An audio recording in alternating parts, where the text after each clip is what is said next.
We will start this lesson from page number 28.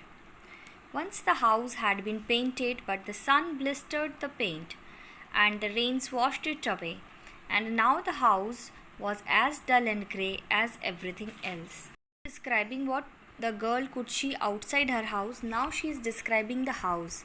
That house that in which they live was painted once. एक बार उसे paint किया गया था, but because of sun and rain the new paint has got washed away, and now the house looks dull and grey, यानी मैला और गंदा दिखाई देता है. Here again there is the word grey, and here dull and grey means पुराना और मैला दिखाई देना. When Dorothy, who was an orphan, first came to Aunt Em, the child's laughter had startled her, and she would scream and press her hand upon her heart whenever Dorothy's merry voice reached her ears. Uncle Henry worked hard from morning till night and did not know what was joy. He was grey, from his long beard to his rough boots, and he looked stern and solemn and rarely spoke. They are telling about their life, that Dorothy was an orphan, means a child who has lost his parents, and Aunt Em had taken care of her, and Aunt Em liked the laughter of the child. उसको जब छोटी सी थी Dorothy तो उसने अपने parents को खो दिया था और वो ऑर्फन हो गई थी, यानी अनाथ हो गई थी, और आंट एम उसे पालती थी, और जब भी उसकी हंसी सुनती थी या उसकी आवाज़ सुनती थी तो आंट एम जो है वो बहुत ज़्यादा खुश हो जाती. But uncle Henry was different. He worked very hard. सुबह से रात तक बहुत काम करते थे, बट उन्हें ये नहीं मालूम था कि जॉय यानी खुशी क्या होती है. He was grey. That means उनकी ज़िंदगी जो है वो नीरस थी. Here grey again word is there grey, underline it. And here grey means नीरस होना, सैड होना, दुखी रहते थे हमेशा. उनको देखकर लगता था उन्हें कोई जॉय क्या होता है, खुशी क्या होती है मालूम ही नहीं है. वो अपने लॉन्ग बेयर्ड मीन्स दाढ़ी से ले करके रफ़ बूट्स यानी पैरों में जो पहनते हैं बूट्स, वहाँ तक वो पूरे ग्रे ही दिखाई देते थे. बहुत स्टर्न एंड सोलेम मीन्स बहुत ही सीरियस लुक था उनका, और वो कभी कभार ही बोलते थे. रेयरली मीन्स कभी कभार. Till now you saw that outside Dorothy's house also everything was grey. Dorothy's house was also dull and grey, and uncle who lived with her was also a grey person, means very sad person. It was Toto that made Dorothy laugh and saved her from growing as grey as her surroundings. Toto was not grey. Again underline the word grey. He was little black dog with long silk hair and small black eyes that twinkled merrily on either side of his funny wee nose. That means Toto was not a grey person. Toto was, that means Toto was not grey person means two things. एक ये कि Toto जो है sad नहीं रहता था, happy रहता था. Another thing is that Toto was not of grey color.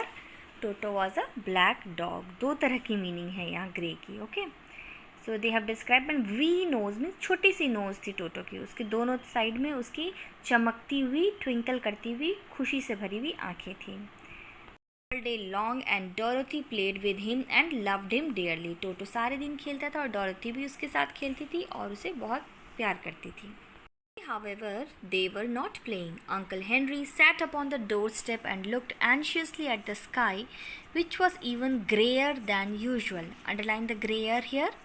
तो आज वो दोनों नहीं खेल रहे थे, और अंकल हेनरी डोर स्टेप यानी हमारा जो घर के मेन डोर के बाहर एक छोटी सी सीढ़ी होती है, एक स्टेप चढ़कर हम अंदर जाते हैं, that is called door step. वहाँ बैठकर स्काई की तरफ एंशियसली यानी उत्सुकता से देख रहे थे.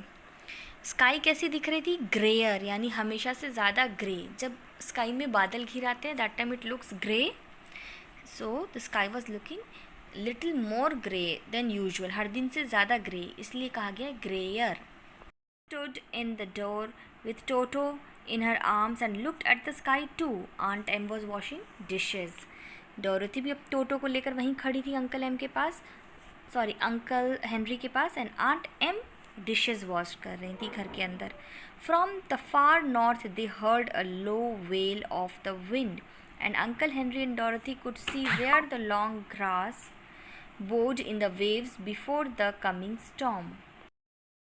हियर मीन्स आंधी आने के पहले जो एक आवाज़ होती है, आवाज़ सुनाई देती है, कहीं दूर से विंड चलना शुरू होता है तो so they heard that sound, that low wail. Low means अभी धीरे आ रही थी विंड आने की आवाज़, from the north side, far north. And uncle Henry and Dorothy could see where the long grass bowed in the waves, की लंबे लंबे जो ग्रास थे वो किस तरफ झुक रहे थे आने वाली स्टॉर्म्स की वजह से, वो देख पा रहे थे. उसके बाद came a sharp whistling in the air from the south. अब साउथ की तरफ से भी विस्लिंग की आवाज़ आने लगी. As they turned their eyes they saw that way they saw ripples in the grass coming from that direction too. Means south की तरफ से भी बड़ी तेज़ आंधी आ रही थी. Suddenly uncle Henry stood up. There is a cyclone coming, Em, he called to his wife. I will go look after the stock. Then he ran towards the sheds where the cows and horses were kept.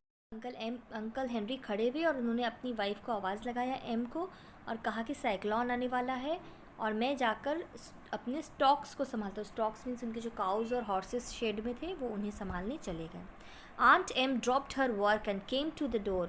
One glance told her of the danger close at hand. Quick, Dorothy, she screamed. Run for the cellar. अपना काम जल्दी से छोड़ कर आए और उन्होंने Dorothy से कहा कि जल्दी करो, हमें सेलर के अंदर, यानी जो होल उन्होंने बना के रखा था, जब आंधी आती तो वो जाते थे उसके अंदर जाकर छुप जाते थे. उन्होंने डोरोथी से कहा कि जल्दी करो, हमें उसके अंदर जाना होगा. Run for the seller. Jumped out of Dorothy's arms and hid under the bed and the girl started to get him. इतने में टोटो डोरोथी के आर्म्स से बाहर निकल गया और बेड के नीचे जाकर छुप गया और जो डोरोथी थी वो उसे पकड़ने की कोशिश करने लगी. Study up till here. Remaining story we will continue in our next video.